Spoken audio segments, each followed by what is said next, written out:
actual recording is higher quality. Of course. If We wouldn't want anything less. If only. Right, let's close that.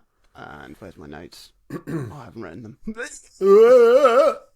Here we go. Hello and welcome to another episode of the O3C podcast, coming to you from O3C Games. There's three of us here. No, there's not. I'm Jonathan Dunn. I love video games and I'm so happy to be joined by Chris Dow. Scampy fries and cheese moments. And we're just going to talk about why we love video games and the video games we're playing, that sort of stuff. Tell we need a break. Yeah. Okay, here we go. Announcements. Good morrow, listeners. As we are heading fast towards the end of this series, we thought we'd give you a bit of an update of what's happening next. Next week, we will be giving you our Playdate Ranking Special, where we're going to give you the full rundown of where the entire first season of games rank among their peers. We'll also be attempting to rank as many of the catalogue games as well that we've played, and also hand out some special awards for some games that have been outstanding in various ways. Then, we are going to take a little bit of a break whilst we recharge our batteries and plot what we want to do next with the podcast.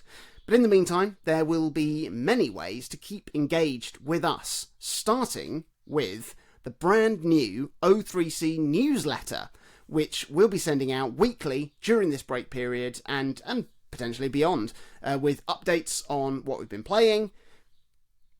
Oh, God. Pulling out some highlights from our archive, and there'll also be ways for you to feed into what goes out in those newsletters as well, as we'll be featuring some of your top 10 lists, your thoughts and opinions on various games, your pets, all sorts. So if you want to get involved with all of that fun, head to our website and sign up for our newsletter right on the homepage, o3c.games. And make sure you're following us on all of our social media platforms. We are at O3C Games on Twitter, Facebook, Instagram, TikTok. Search for us on YouTube and subscribe to our channel, and you'll be able to stay up to date with everything. And you can chat to us on social media too. So, keep the conversations going, please.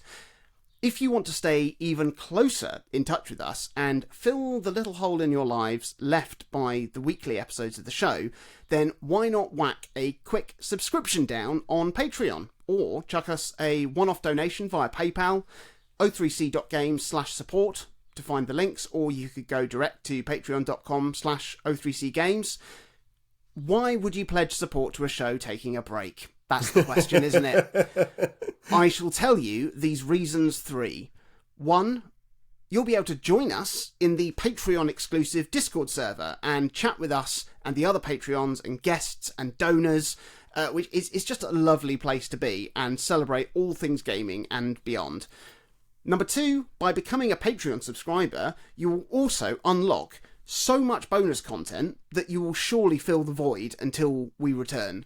There are loads of full exclusive bonus episodes. Listen to one of those a week and that's months of content right there. There's also deleted scenes and outtakes and bonus videos and loads of other stuff. And number 3, pledging support to us and helping us to sustain the show whilst we take a break is absolutely key to us being able to retain some momentum and pick the show back up again as soon as we can. So even if it's just a little bit, it will all help us get back to you even quicker. But now, on with this week's What Are You Playing? Update episode. That was my best impression. I'll put the real thing now.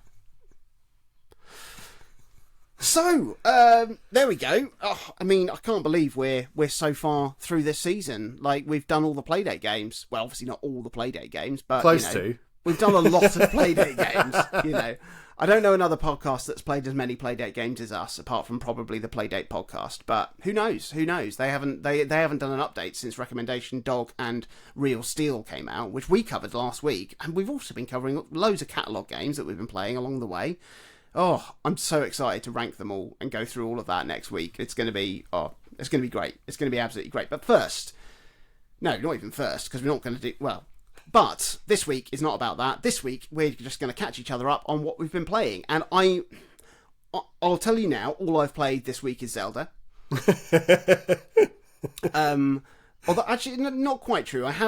I've continued to play Tomb Raider Reloaded, my mobile game. Obviously still haven't paid into it because I'm playing the Netflix version, and I'm still enjoying it. I'm doing the daily tasks. It's fairly mindless and it's all right. It's fine. It's good. In fact, I like it. I've also finished all of the new content that came out in the Bloom update when it was released on the catalogue. Oh, fantastic. You're ahead of me now. You've overtaken me. You've leapfrogged beyond my own progress. They've spaced the content out so you will sometimes go 2 or 3 days without an update whilst you're just growing flowers to try and increase your revenue to pay off a new final instalment of 1 billion yen. Very costly for a roof garden, isn't it? It is. But I don't have any first-hand experience of roof gardens, of yen, or of what life in Japan is really like. To be honest, costly. I hear it is actually quite costly. I'm sure it is. But that's been great. That's been really nice to play all the new content, and I'm not sure if the guys are going to do more updates. And like I sort of floated the idea the other week of doing I don't know, a bit of additional content every few months and sort of serialise the instalments of what's happening in these guys' lives. But I think they do say that they are working on new Playdate games, and I'm as excited to get brand new stuff as I would be to get just updates to Bloom. So yes, I'm looking forward to whatever RNG Party do next. Big fan.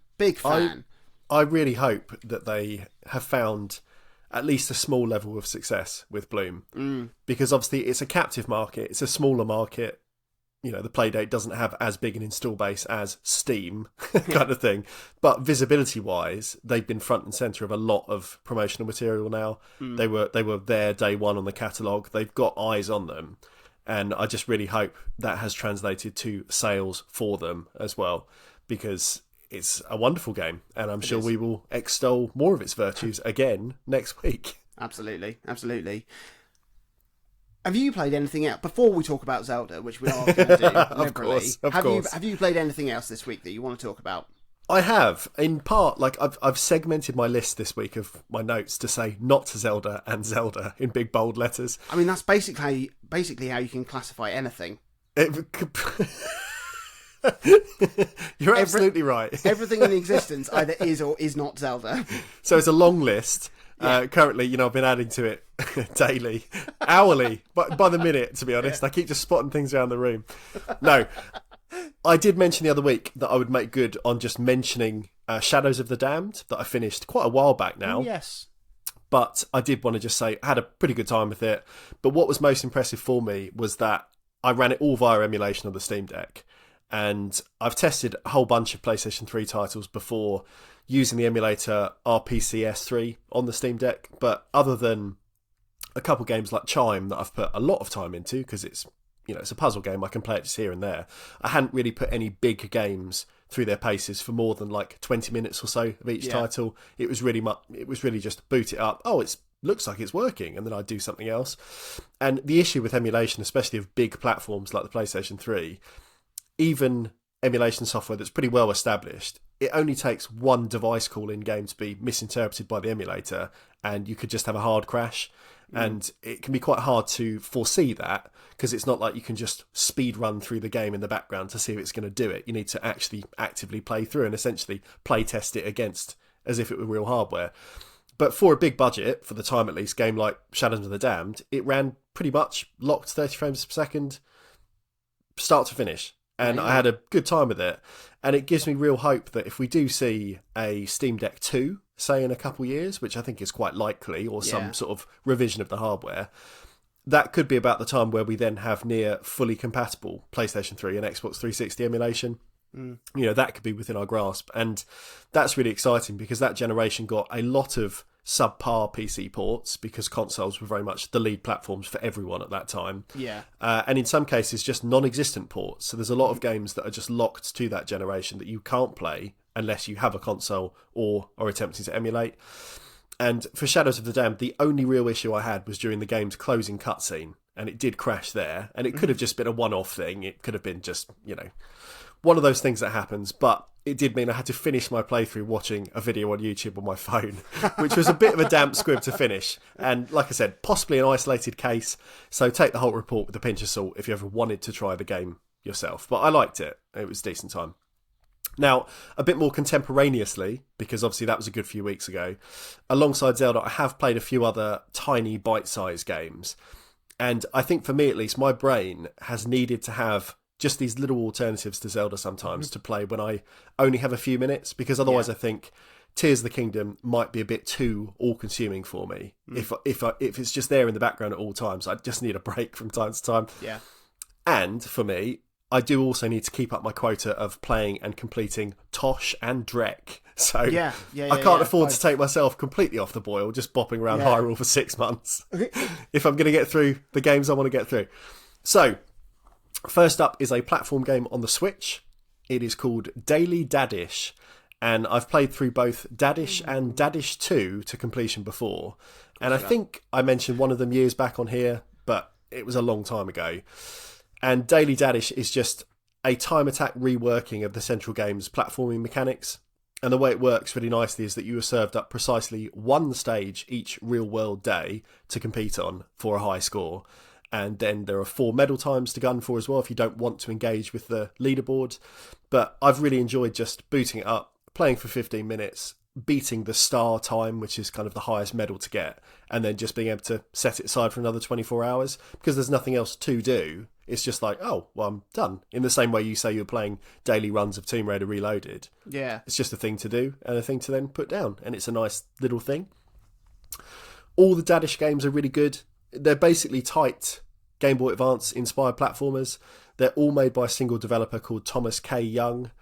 And if you don't want to grab them on the Switch or Steam, all the Dadish games, including Daily Dadish, are playable in browser for free at a site called poki.com, which I found out this morning. That's POKI.com.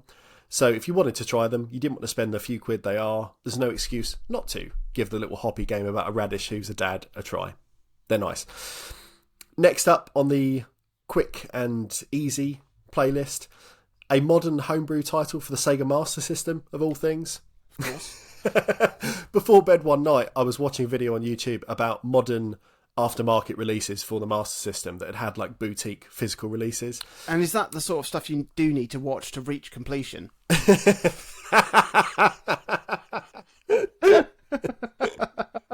Yeah, got tissues at the ready.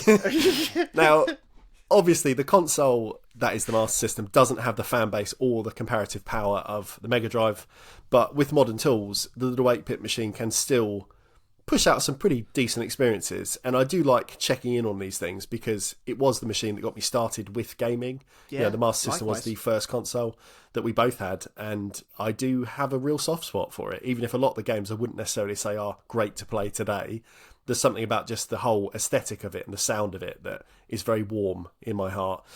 So one of the games featured on this list was called Heroes Against Demons.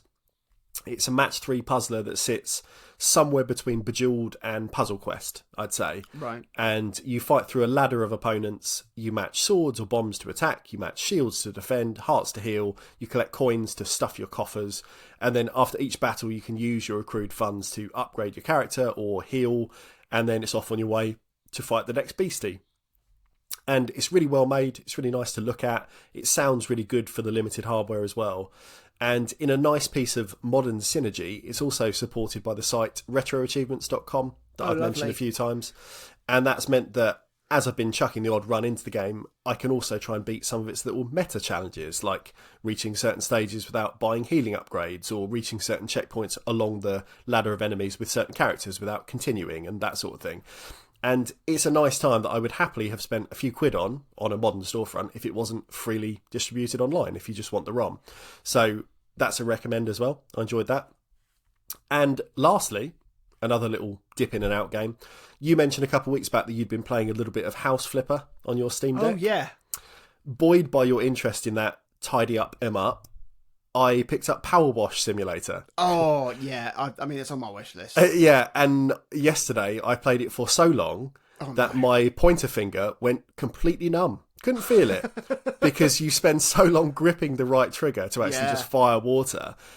it just lost all feeling. All the blood went out of my finger.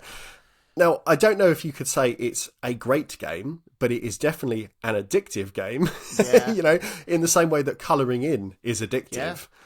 So you just use a variety of tools and nozzles to clean everything.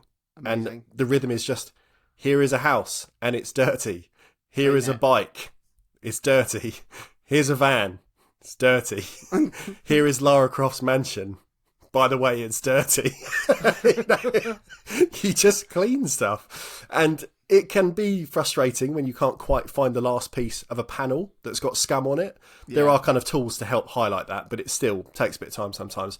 But even then, the satisfying ding and flash when a whole section of something is completely clean makes your lizard brain forge on. And I really think this could be the perfect polar opposite to play alongside a thinky game like Tears of the Kingdom. Yeah. Because it's so mindless. Yeah. Your brain just says, thing not clean, make clean. And that's the entire start to finish thought process of doing it. Yeah. There's no building. There's no other way to approach it. Yeah. It's just wash, dirt, more wash. Yeah. But yeah, I like it. Yeah. I like it. It's why I've been enjoying playing Tomb Raider Reloaded alongside Tears of the Kingdom, because it is simply do this to tick this box. Great. Yeah. Tick all the boxes, back to Zelda. Yeah. So simple. Yeah. I mean, the way Power Wash breaks down your progress each stage as well. You have an overall completion percentage. It's nice to watch that go up. You also have a completion percentage for every item that you can check in your kind of menu sort of system. And it means that if you're washing a shed, it really is as much as like door frame, ding, 100%, door, ding, 100%, front panel, ding. Wonderful. It's really good. Yeah. It's just such a simple thing. Like I said, it really is like it's accessing that part of your brain that just likes ticking things off. In a very are you satisfying playing it on way. Steam Deck? Yeah. Yeah, it runs very well, either handheld or blown up on the TV at 1080. It's Why not? a good time. Should we talk about Zelda? Oh, go on then. Right, I'm going to give you an update on how I'm doing. Yeah, you can lead this time. I mean, the game continues to amaze and astound in every way imaginable. Yeah. Like, I can't believe I'm about 70 hours into it now, which is... I can't believe that. I know, it's ridiculous. I don't know where I found the time. I don't think I have. I have. Don't know where my dog is, though. Yeah. Pip hasn't had a walk in a few weeks, but she's probably fending for herself. I just can't believe how much it's still surprising me with new mechanics and new twists on things. It just makes me continually slap my gob red raw. Yeah, yeah. I'm going to avoid giving spoilers as much as I can, because like that sense of exploration and discovery and surprise is just unbelievable. But I really love the fact that you can choose your own way through the game. Yes. You can just follow your nose and do what's interesting, and the game just handles everything accordingly. So, like, after I'd done the first temple, which is probably the one that, like, the game is pointing you in the direction of doing first, and I think most people probably will end up doing that one first, I then just wanted to just go and explore even more, like, just map the world, just see what was going on around the place. Like, I love seeing the development that's happening in this world. Like, you get that sense of passage of time, and also of like an entire civilization confronting a literal upheaval. Yeah. And it's just amazing. I just want to go, oh yeah, no, I remember that town from Breath of the Wild. I wonder how they're doing. I wonder what's going on down there. I wonder what's going on there. But then I decided to properly go and explore Zora's domain, because I wanted to see if Prince Sidon was still giving all of the girls a wide on, and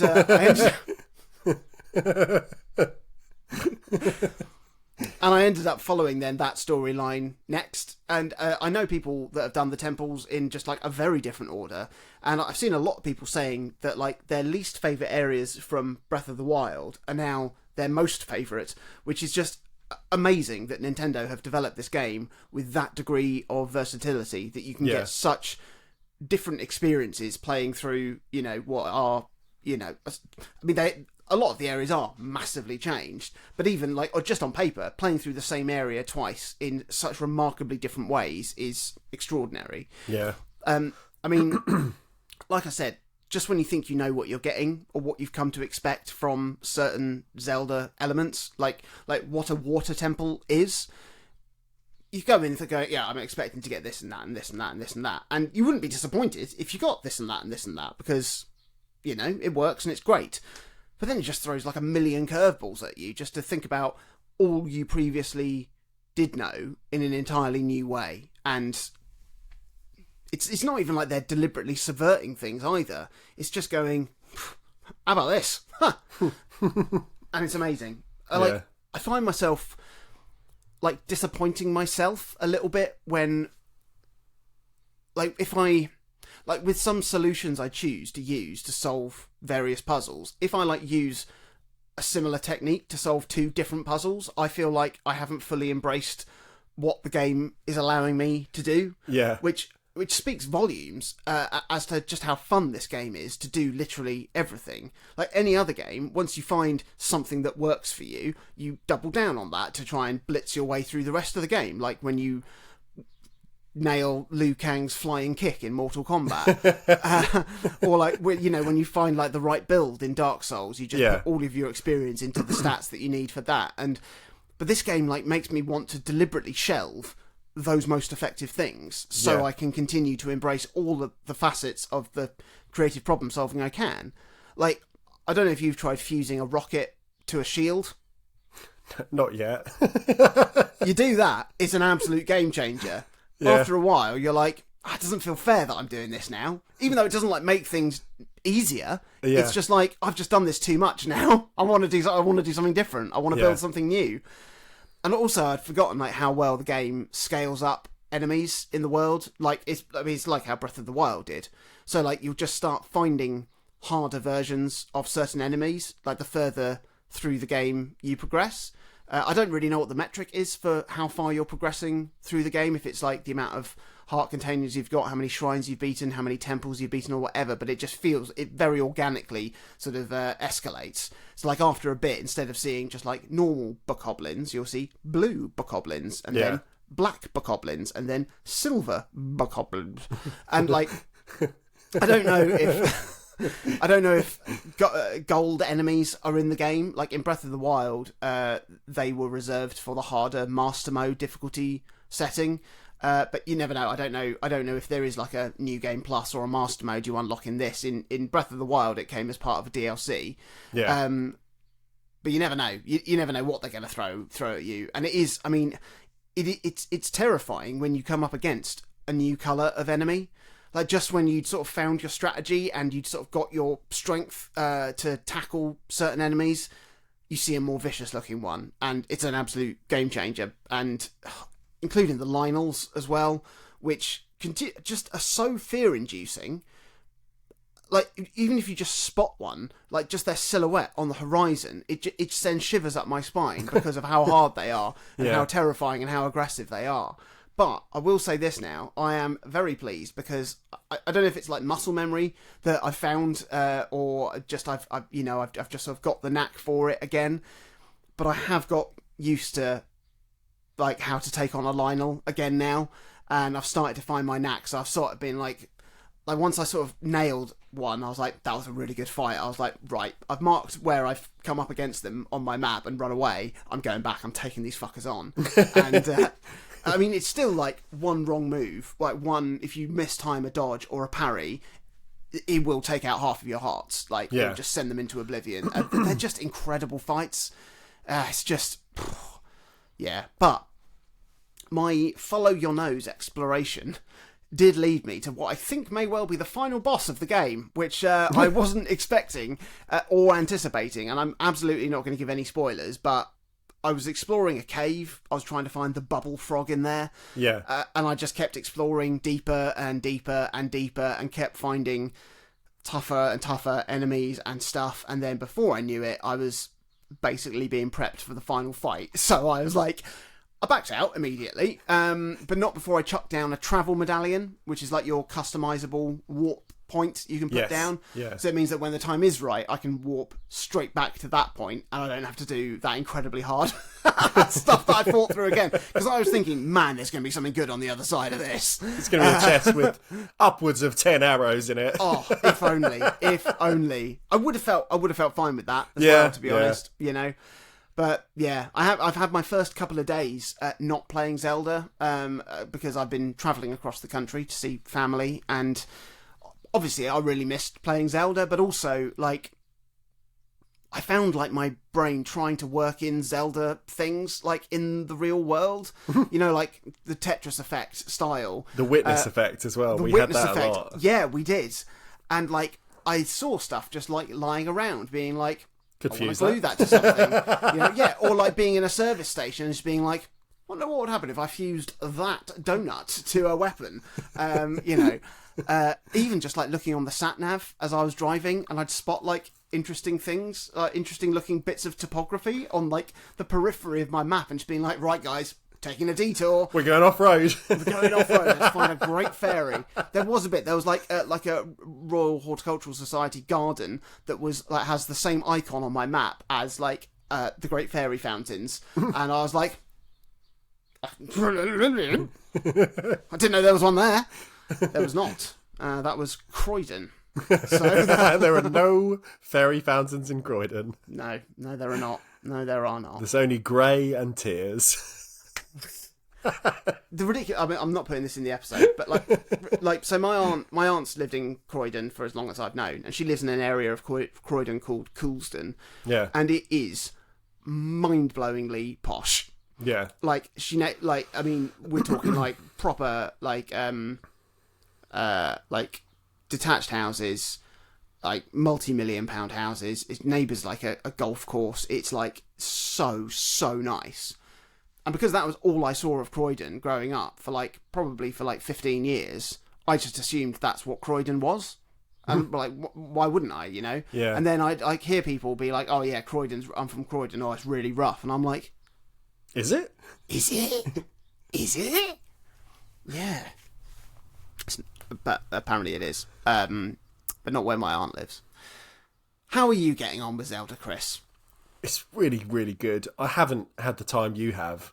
Like, I think my in-game clock on my Switch says 20-odd hours, which for me, in a week and a bit, that's pretty good. That's amazing, But, yeah. you know, you've hit 65, 70.